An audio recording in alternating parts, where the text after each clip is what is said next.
Amanda and Abram Clegg were among the earliest African American families here in Long Beach. We've told Abram's story before, but knew nothing about Amanda or their lives beyond what was in his obituary. That changed this year thanks to a genealogist named Kristen Clegg and her website, which held an incredible amount of information about the Clegg plantations in Tennessee. It was wonderful getting to know Kristen and her blog, which contains fascinating profiles about the people and their descendants. Her website address is in your program. It's in an ad with a headline that says more than 200 years of the Clegg family history. I guarantee you'll enjoy reading it. In addition to what we learned from our website, Kristen helped us access nearly 120 documents related to Abram's disability pension. Imagine reading a deposition from 1909 and finding Amanda's recollection of Sherman's army arriving at the Clegg plantation in Tennessee. We also discovered newspaper articles that read like a novel. Everything about the Clegg's lives turned out to be surprisingly dramatic and very interesting. Our historian, Dr. Kay Bregel, reminds us how unusual it is and how fortunate we are to have so much information about an early African American family. Among other things today, you'll hear about Abram's job at City Hall in 1908. The photo of it is displayed here is from our book entitled A Step Back in Time. It's filled with photos and stories about early Long Beach, including the first City Hall. You can find it in the merchandise tent over there by the fence. Telling the Clegg story is Zadie Cannon. Zadie is a retired Long Beach city auditor. She holds a master's degree in accounting and business. Since retiring, Zadie has appeared in commercials, Disney specials, and is a card-carrying member of the two largest actor unions. Zadie is a wonderful actress and a loving grandmother who says her greatest joys are her grandchildren. The presentation is entitled Amazing But True. Ooh. Welcome. I'm Amanda Clegg. My husband Abram rests here beneath this stone. We were born about 1840 on the Clegg family plantation in Athens, Tennessee. We were slaves. The Cleggs grew wheat, oat, and rye on their land. They worked us hard. To them, we were no different than the horses. They got wealthy from our labor and gave us meager food and shelter. Time has not erased my memories, nor my anger.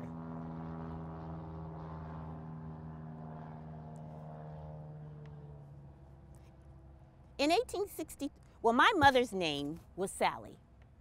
My father's name was Clinton. Abram's father was Jim Hurst. I didn't know his mother, but between us we had 20 siblings. In 1863, Lincoln signed the Emancipation Proclamation. Now plantations were isolated places, and we didn't know what was coming.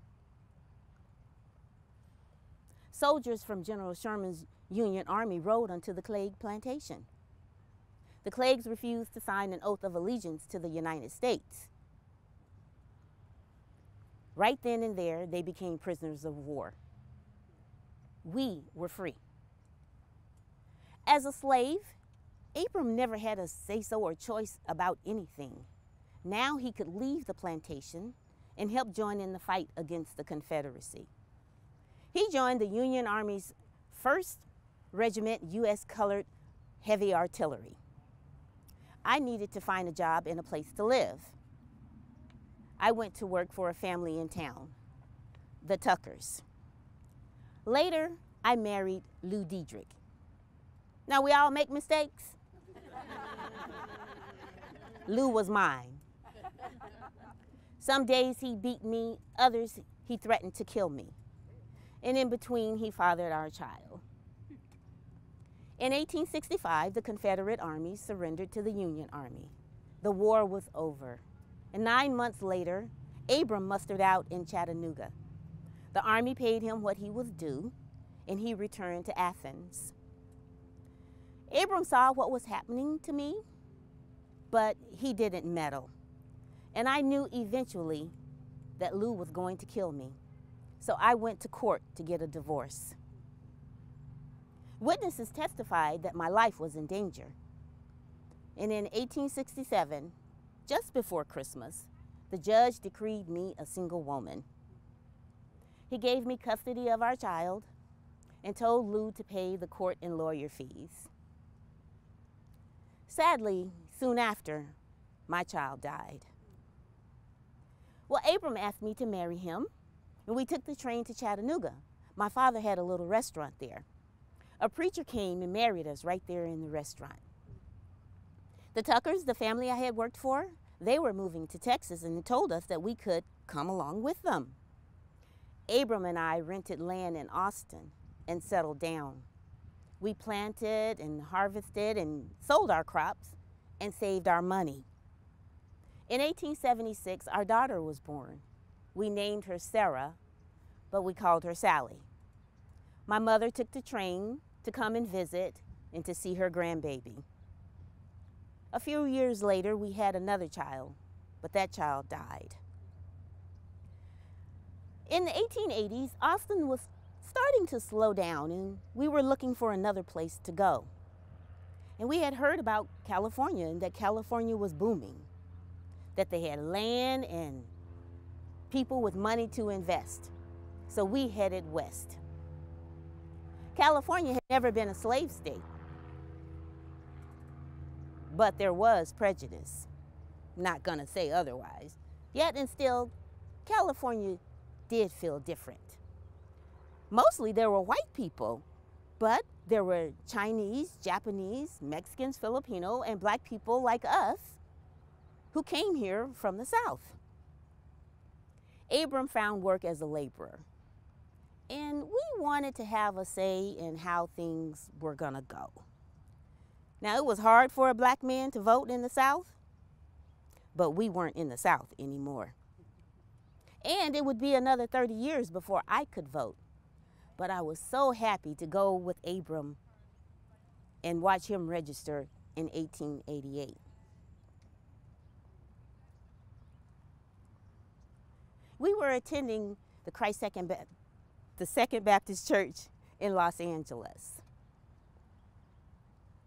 Now, the war had left Abram with ailments. He had kidney problems, back problems. He always had a cough, and sometimes he couldn't catch his breath. In 1893, he filed for his disability pension. He still had to work, but that was Abram. He wasn't gonna stop working.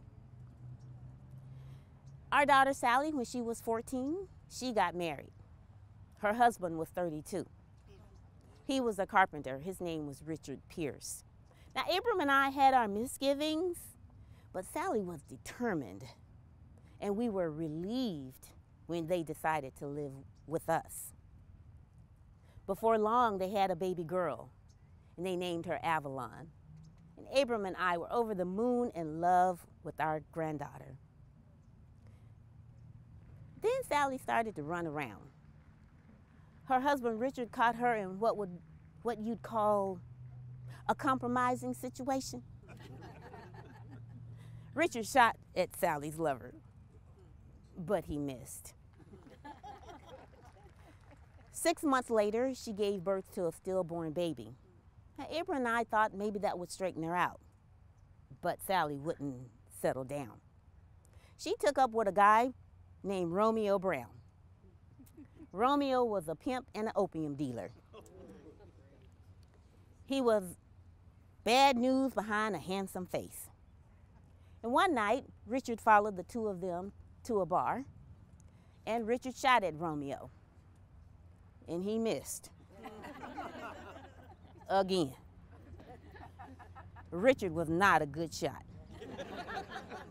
If he had been, Romeo would have been dead.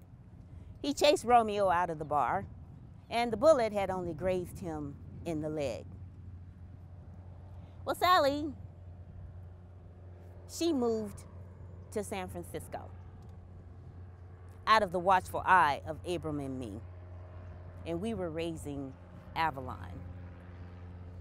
And Abram had found a job at City Hall in Long Beach.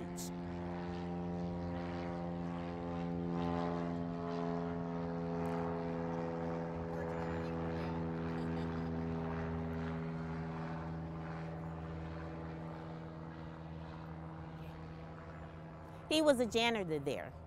The church we were attending, Second Baptist Church in Los Angeles, the preacher had known people in City Hall and had recommended Abram for the job. And we wanted to move from Los Angeles. We kind of had blamed it on Sally's wild ways. So we moved to Long Beach and we bought a house on 11th Street near the new mission that the church was opening here in Long Beach. There were now enough black people in Long Beach to open up a mission here. We had cool ocean breezes, and best of all, it was dry. No alcohol sales, no bars. In 1893, Abram filed for his pension. So he still worked. April 14, 1908, Abram woke up feeling poorly, but he insisted on going to work anyway. So Avalon and I went along to help. Abram decided to sit down to rest. Someone called the doctor, but before the doctor got there, Abram had died. I had known him my whole life. We had been happily married for over 40 years. And his death was such a big thing that they put it right in the middle of the front page. It talked about Abram's life and how everyone at City Hall loved him. They took up a collection and paid for the flowers and the funeral and for the headstone that used to sit right there. Sometime after Abram had passed, Avalon came down with tuberculosis, and it turned into pneumonia. I was holding her hand when she died at the age of 15.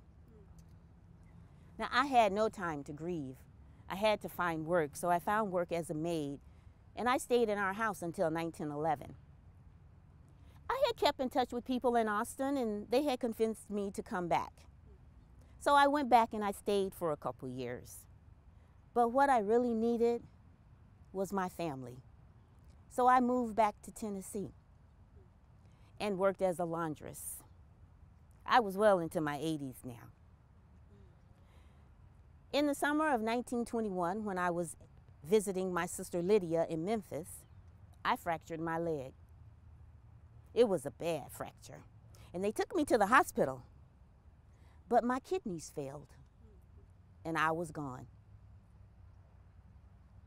Abram and I, we had a good life together, and we saw heartache, and we saw joy. And I'll tell you, joy is better any day. I want to thank you for coming out and listening to our story, and thank you for supporting the Long Beach Historical Society.